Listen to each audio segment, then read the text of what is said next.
Iran News Now. Iranian presidential hopefuls discuss foreign policy before Friday's vote. In a 3-hour televised debate Monday, Iran's presidential hopefuls pledged to improve relations with neighboring nations and eliminate sanctions. 4 of 5 televised debates preceded Friday's election, which follows a helicopter disaster last month that killed Iranian President Ebrahim Raisi and 7 others. Tuesday is the last debate.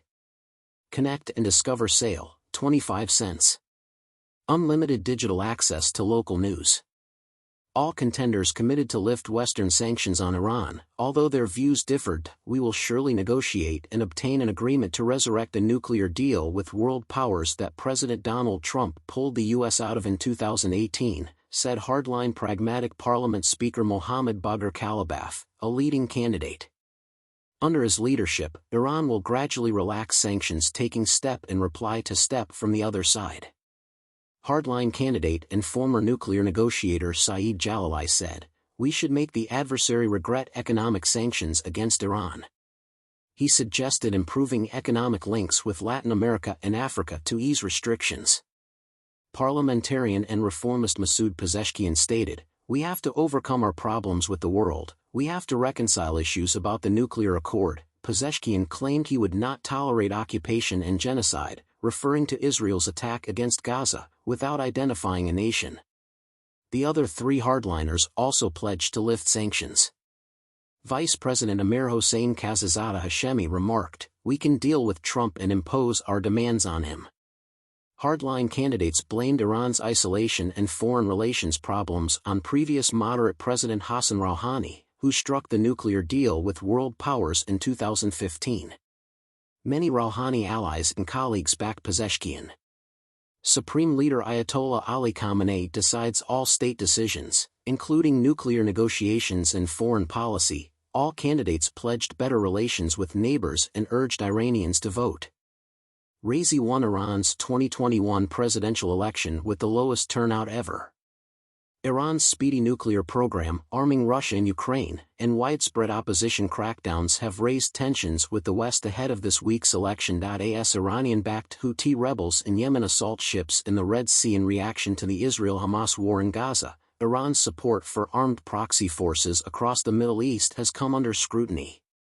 Many fear a full-scale conflict between Israel and Lebanon's Hezbollah militant group, while some see it as an inevitable outcome of Israel's fight against Hamas in Gaza, especially as ceasefire negotiations have failed.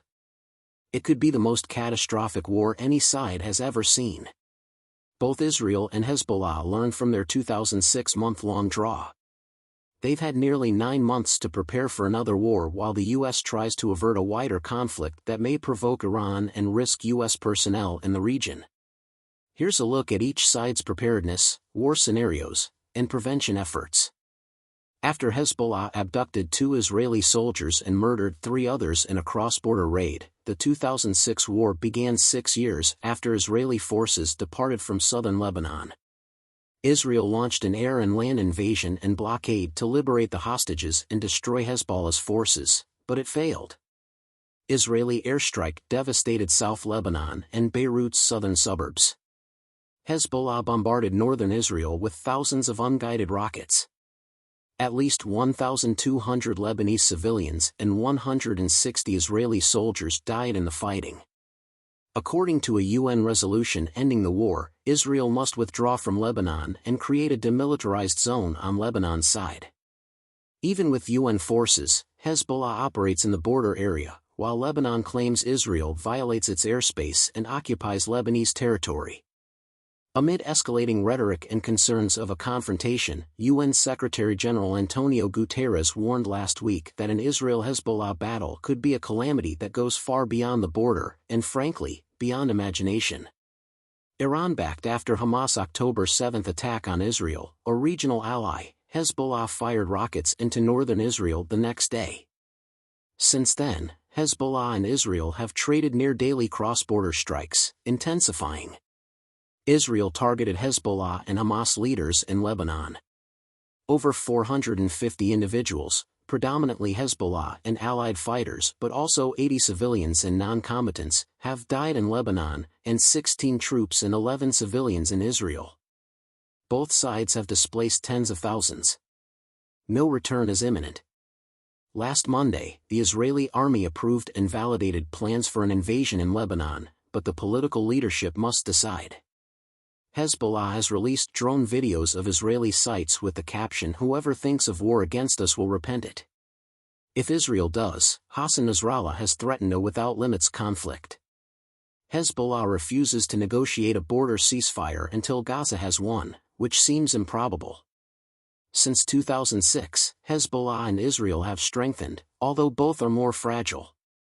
Over 4 years of economic crises in Lebanon have weakened its army, electricity infrastructure, and health system. The country houses almost 1 million Syrian refugees. Lebanon adopted a war emergency strategy in late October. It predicted 45 days of forcible displacement of 1 million Lebanese. WHO reports around 95,000 Lebanese displaced from the border. The government promises to compensate homeless people, but it's unclear how. Many of the displaced have received meager stipends from Hezbollah, but cash-strapped municipalities have responded. Local and international non-profit organizations and religious charity have helped, although their resources are limited. Some have stocked up on backup fuel and medical supplies in case of wartime blockades. The Bank of Israel estimates that the Gaza conflict will cost over $50 billion, or 10% of national economic activity, by 2024. War with Lebanon would increase costs significantly.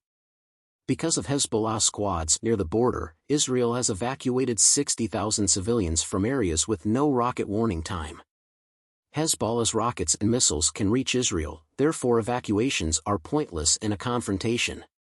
A full-scale battle would undoubtedly involve Iranian proxies in Syria, Iraq, and Yemen, and maybe Iran itself. It might draw Israel's closest ally, the U.S., into the fight. Orna Mizrahi of the Israeli Research Tank Institute for National Security Studies stated Hezbollah possesses 150,000 to 200,000 rockets and missiles of varied ranges. She added this armament is 5 times greater and more precise than Hamas. The militia's guided projectiles may hit water, electricity, communications, and highly inhabited neighborhoods. Airstrikes in Lebanon could destroy infrastructure and kill hundreds. Israeli Prime Minister Benjamin Netanyahu has vowed to turn Beirut become Gaza, where Israel's air and ground incursion has killed over 37,000 Palestinians, according to Gaza's health ministry. Israel is better protected by air defense systems, especially the Iron Dome, which intercepts missiles 90% of the time. However, a rocket bombardment can overrun it. About 40% of Israel's population lives in newer homes with blast-protected safe rooms for rocket assaults. Israel has bomb shelters, but a 2020 government assessment says 1/3 of Israelis cannot access them. Lebanon has no network, and shelters wouldn't help against Israel's enormous bunker-buster attacks in Gaza. The U.S. has delayed some bomb shipments since May to reduce civilian casualties. Hezbollah has inadequate air defenses, while the Lebanese armies are antiquated and insufficient due to budget cuts. The Lebanese army has been idle since October 7. In 2006, it briefly fought, but its response to a fresh Israel-Hezbollah war is unknown. AP